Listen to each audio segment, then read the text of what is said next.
Good evening, everyone. Warm welcome to Business Live. Coming up, Ghana National Chamber of Commerce and Industry joins calls for a clear and reliable timetable to aid in their planning as a result of the ongoing intermittent power outages. We will be joined by the president of the chamber shortly. Also, this bulletin, implementation of tax on resident Ghanaians earning foreign income expected to start from next week. We have specifically agreed with GOG, our mother ministry, and the fund to implement a compliance measure on foreign income. Foreign income on resident Ghanaians. Is it the right time to implement this tax? We shall be finding answers. Plus, government urged to dispose of NIB after a successful restructuring to save the fiscals of the economy as government gets International Monetary Fund blessings to go ahead and recapitalize the bank despite an earlier pushback. The IMF has given the blessings, but I believe sincerely that corporate governance is the root, is the mother of all troubles of NIB. And it must be looked at, not only the capital. We have details of these and many others lined up for you. Please stay.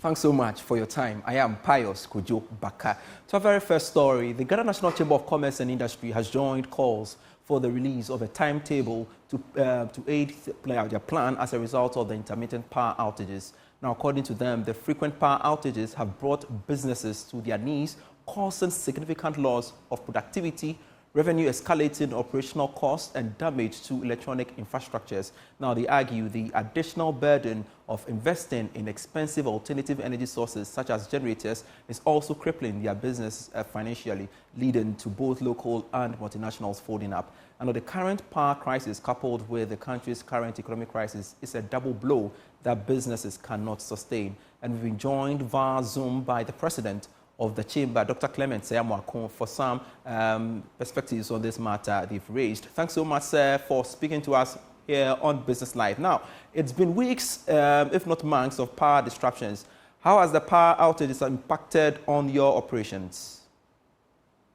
Thank you so much. The power outages have really caused a lot of problem to us as Ghanaians, as a private sector, as individuals. When you are a businessman and you want to go in and produce, and you know very well that it's the industry that drives the economy. So you go to your factory, you start production, and then all of a sudden there's power outages. You are moving with your employees to the site to work. And at the end of the month, you still have to pay them, no matter their power outages, because you cannot lay them off in the short run. We believe that this didn't happen overnight. It started a long time ago when they saw the signs. And I believe that people in charge must be very serious to act in the interest of the economy. When you realize that we are going to have those problems, you need to work against it and prevent it, rather than sitting there and allowing it to happen, and then we are losing most of our earnings. Now, revenues are dwindling. The cost of producing a commodity is very high now, because even if you want to continuously produce, you need to buy some generators, buy fuel. What have we seen now? Recently, fuel costs has also gone up, and transportation costs also going up. Last year, within the last quarter, we saw that unemployment rate had increased about 1.5 million people. And for us as private sector, we are trying very hard to support the government to create wealth and make sure that we employ them. In this circumstance, when we have high interest rates, even though the government have made some gains that we cannot run over it, we had inflation coming down to 25%, monetary policy rate around 29%. It is still very high relatively to our competitors. And so when we are struggling to put the economy on track, and then you go to work and you cannot even forecast and know how many employees are you sending or what to produce in a day, it's quite frustrating.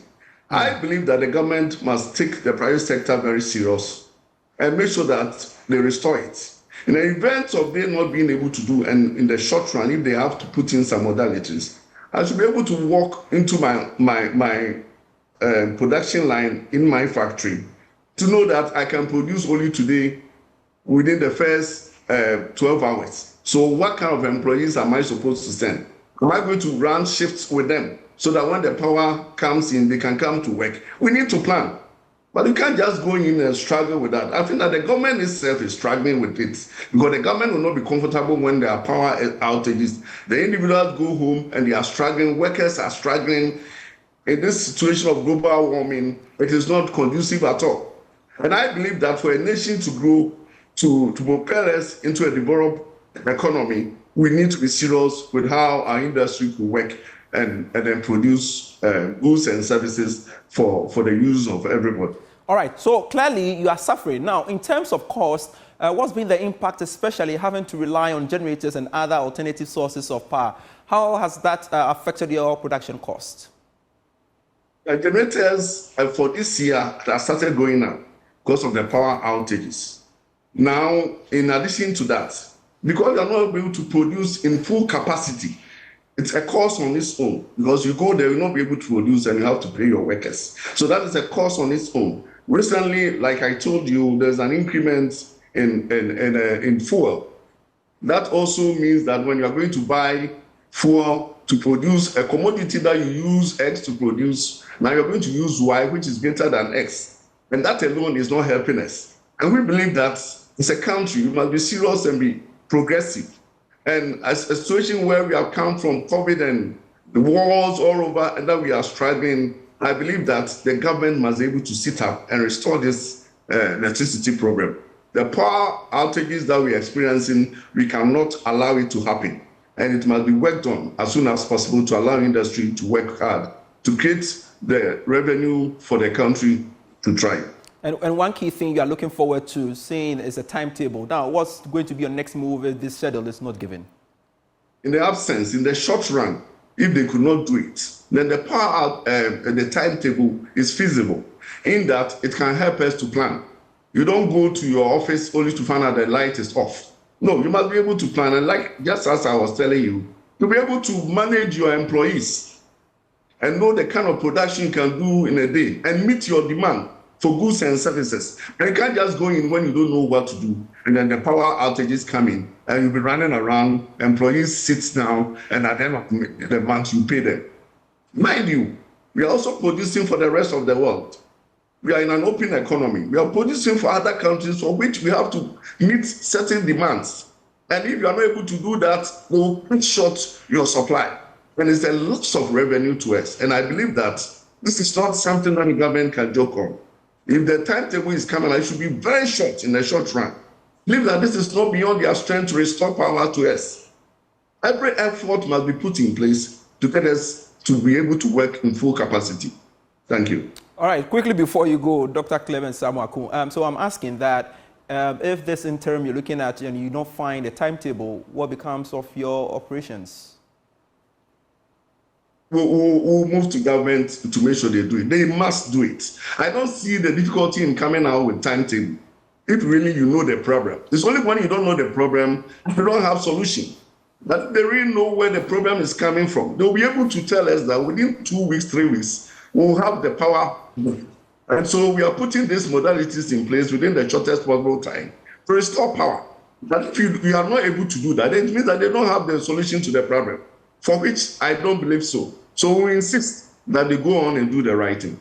Very well. Thank you so much, sir. Dr. Clement Samuaku, President of the Ghana National Chamber of Commerce and Industry. We are indeed grateful speaking to us on Business Live. Now, let's move on to some other stories. The tax on resident Ghanaians earning income from abroad is expected to start next week. But the Ghana Revenue Authority has insisted that this will exclude Ghanaians living abroad.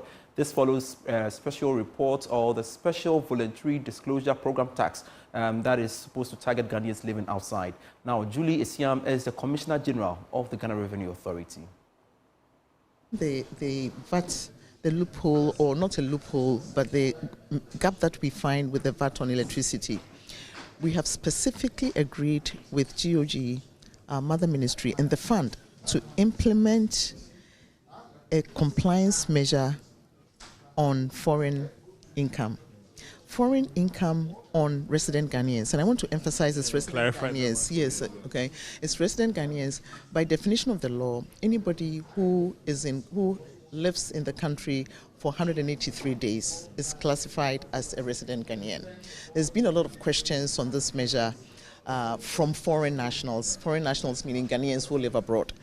This is related or relevant to resident Ghanaians, which is citizens of Ghana, obviously, who are here, and also individuals who currently reside in Ghana. This is not a new measure. This is already in the law through our voluntary disclosure program, etc. But its implementation has not been effective. We needed to put in place specific structures and measures to make sure that this is implemented in an optimal manner. And that is what we've done. We are so grateful and thankful to the OECD who have partnered us to bring this into fruition. We are also very proud to let Ghanaians know that Ghana is one of the only 5 African countries that have been approved by the OECD to actually have exchange of information on resident Ghanaians who have income overseas. So this is an applaud. Is the Commissioner General of the Ghana Revenue Authority, and we've got to interrogate some of the pronouncements she's made. And let's get on Zoom and speak to tax consultant Francis Timoboy to help us understand some of these developments. Thanks so much, Francis, and agreeing to speak to us on Business Live. Now, we are told that the tax policy has been on the books for some years now, but was not implemented. Do you think that the time is right now to implement the policy?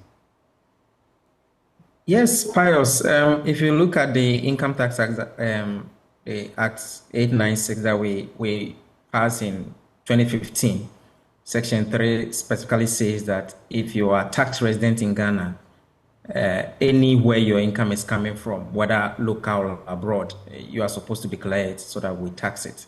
And if we say tax resident, we mean you are a citizen and maybe you have a home outside Ghana and you have stayed there for the whole of 365 days, then you are not the people we are looking at here. Or maybe you are not a citizen, but you are physically present in our country for more than 6 months, which is 183 days.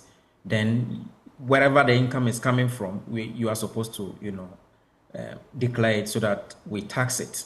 Over the period, the challenge that we had was, how do you identify the people, and how do you even determine the income that they've earned? So Ghana joined the Global Forum for Tax Transparency, which is about 160 countries, where they exchange information. So you may be in Ghana, and then you are earning income from either business, investment, or employment outside. So because of the exchange of that information, GRA in Ghana can determine whether you have earned some income. So now that that problem has been solved, I think this is the right time, because for me, January this year, the GRA even came out to say that about 70,000 accounts have been exchanged from 40 countries. And the value in those individual accounts alone stood close to $3 billion. And when they examined the information, about $1.6 billion can be collected in the form of taxes. And clearly, this is more than the VAT that we intended to collect from household consumption of electricity. So this is the right time, and I think it's the best alternative for government, better than the VAT on household consumption. All right, grateful insight there. But some people believe that this new tax policy could affect the desire to earn more, when I say more, in terms of income from abroad by resident Ghanaians. Do you think so? Theoretically, yes, but there's a solution in the law. Normally when people are subjected to double taxation, it discourages even workforce. So you may be earning income from United States. US will normally tax you. If you are coming to Ghana and we say that come and declare for another tax, that may discourage you. However, in the law, it is provided that if you have paid tax outside on that income that you are bringing to Ghana, we make provision for a credit to be given to you for the tax that you have paid outside Ghana. So there's a netting effect. If you have paid tax outside Ghana, we give you a credit. Other than that, I think that it shouldn't discourage you. Everybody's looking for opportunity to earn more. So theoretically you can say yes, but where we have a solution in the law that you can be granted a tax credit, that should negate the anxiety of not, working more for additional income. And looking at the eagerness, the revenue authority is willing to embark on this program. Do you think that this tax will rake in the needed revenue government is expecting? Of course, if you look at the 70,000 accounts that the GRA said they've even exchanged as of January, and from 40 countries alone, it means that if we extend our tenterhooks, we can even get more. And the value of that amount standing in the individual accounts to close to 3 billion, and they can access about $1.6 billion as tax revenue. It doesn't really mean that is the amount that the GRA is going to collect. Now that they have the information, they are examining it. So they'll be inviting people to come and justify or explain the source of that income. If clearly we are able to raise about 1.6 billion, Pius, you know that is even more than the VAT on household consumption. And I think that we just have to work with the international partners like the OECD and the Global Forum for Tax Transparency, whose objective is to fight tax evasion. If we're able to pursue this, it will bring a lot of money. And besides, these people who are already in Ghana and any income from outside or foreign income, they are in the best capacity to pay the taxes. So we don't have a problem there. Mostly they are rich than the average Ghanaian who would normally be buying, electricity using 100 cedis or whatever. So quickly, how can the GRA differentiate such taxes from remittances? So Pius, the focus is not on remittance. Okay. It's about either you have earned the income from investment, business, or employment. But even if we look at a remittance normally come from close family members or associates. Granted that it doesn't even come from close associates. Remittances are generally gifts, and another income tax act, gifts are taxable. The problem is that mostly we don't see people going to declare these remittances for tax purposes. So the GRA will get information, they will examine it, and if it is gift and they think that it's taxable under the law, then you have to pay the tax. If it is from close relations and it is therefore not taxable as gift tax, then you go scot-free. But the main mechanism is the exchange of information between one tax authority and then the other. And that's why Madam Sien was saying that they are working with the DOG. So you may have earned the income in the United States. To them, it is an income that you have earned. And if that information is exchanged with the Ghanaian authorities, then that means that income must also be subjected to tax in Ghana. And where you have paid tax in USA or another country, then we give you a credit for that. Francis Timobo, we are grateful for speaking to us on Business Live. He is a tax consultant.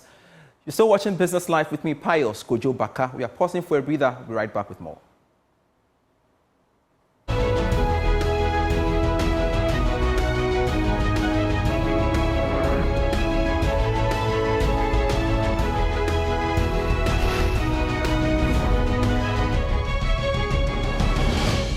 Hello, welcome back to Business Live. Now, government has secured the blessings of the International Monetary Fund to go ahead and recapitalize the National Investment Bank. Well, this is what Joy Business has picked up from officials of the fund working on Ghana on restructuring of the financial sector. My colleague George Yafe has more.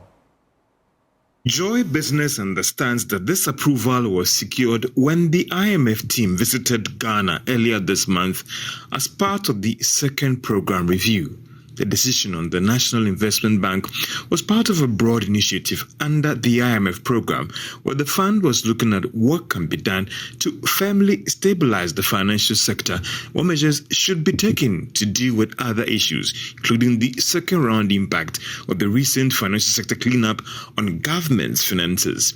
The IMF officially wanted government to take what has been described as some decisive action on the financial institution, which included an objection to recapitalize the National Investment Bank. However, government was able to make a strong case for this financial intervention because of the role the bank plays in the economy.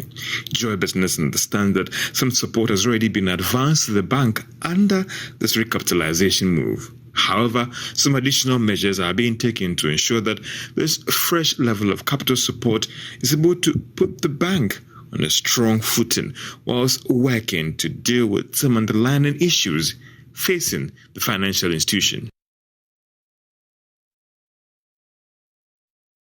Meanwhile, banking consultant Dr. Richmond Etuahini blames poor corporate governance for the state of the National Investment Bank.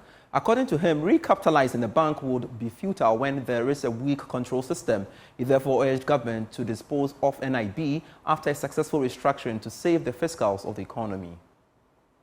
From my experience, and don't forget, I've worked there for a very long time, and I left the place about 20 years ago. Once upon a time, there was a fantastic corporate governance where the board was very up and doing, where the CEOs were tough, where management team knew what they were doing. Things could not get bad. Once upon a time, let me make a history of NIB. NIB was the first bank in Ghana to have structured letters of credit, cotton deal, $2.3 million. The first in the history of Ghana. No bank in Ghana has done the structured letters of credit for cotton deal. All these things have gone into drain. And I'm saying that as the IMF want to recapitalize it with Bank of Ghana, I urge them that they should strictly look at the corporate governance. Otherwise, no amount of money you put in, and you have a bad board, you have a weak internal control system, you have a poor management practices systems, you're going to have zero return. So I'm very happy that the IMF has given the blessings, but I sincerely believe that corporate governance is the root, is the mother of all troubles of NIB, and it must be looked at, not only the capital. We are still unindustrialized, and I believe that if we can put the structures and the governance system very well, NIB can pursue the industrialization still. But if we want to play the game that we've been playing over the last 13, 14 years, I would urge that once they're able to recapitalize it and it becomes viable and profitable, I think the government have no option just to dispose of it so that we can reduce our physical side of the equation. Let's stay a while longer in the financial space because the recent financial sector cleanup and the domestic debt exchange program have undermined investor confidence in the banking sector. However, the Chief Executive Officer of the Business and Financial Times, Dr. Godwin Akwe, is suggesting that by re-evaluating policies and investment products, Ghana can rebuild its weakened savings culture, thereby strengthening the financial sector over time. He spoke in an interview with Joy Business on the sidelines of the Money Summit here in Accra. Here's a report. The Money Summit 2024 was on investing for the future, rethinking investment and savings to drive economic growth and development. In an interview with Joy Business, the CEO of the Business and Financial Times, Dr. Godwin Akwe, highlighted the importance of restoring confidence in the financial sector by encouraging customers to adopt a culture of prudent savings. I am here, assuming I have $1 million sitting at home. The question is, which vehicle will be the best for me to invest in? Whether it's direct investment, is it going to be using one of the banks, invest in the banks? Where do I invest? These are very important questions that we need solutions to. Also, we should consider the fact of the high inflation we have. It is not good for you to put your money down at home, saying that, oh, it is secure at home. You have friends coming to visit you at home and at night, which is not too good. All right, so investing is the best way out. If you leave your money for a month or two, remember the exchange rate will eat away the money. Inflation is also there to eat away the money. So the best bet is to invest it. The Deputy Managing Director of Fidelity Bank, Ataya Bojan, encouraged financial sector stakeholders to offer alternative investment products to customers beyond traditional instruments to meet evolving needs. As investors, we sometimes come across as following the crowd. We all chased one type of investment. We either bought bonds or treasury bills. But the reality is that we also have alternative investments. Alternative investments like real estate, venture capital, venture capital, and equity investments, where you identify a potential business partner, and that can be a small business that is starting up, and it could be an informal sector, SME. And that's it for the bulletin. I am Pius Kojobaka. For more stories, do log on to myjoyonline.com/business. Great stories there. Dumso has brought businesses to their knees. That's according to the GNCCI, expressing frustration at the ongoing crisis. Also on that portal, ASF supports ECG privatization to make its operations efficient. Great stories there. Do visit the portal and get yourselves updated. See you same time tomorrow. I am Pius Kojobaka. Bye.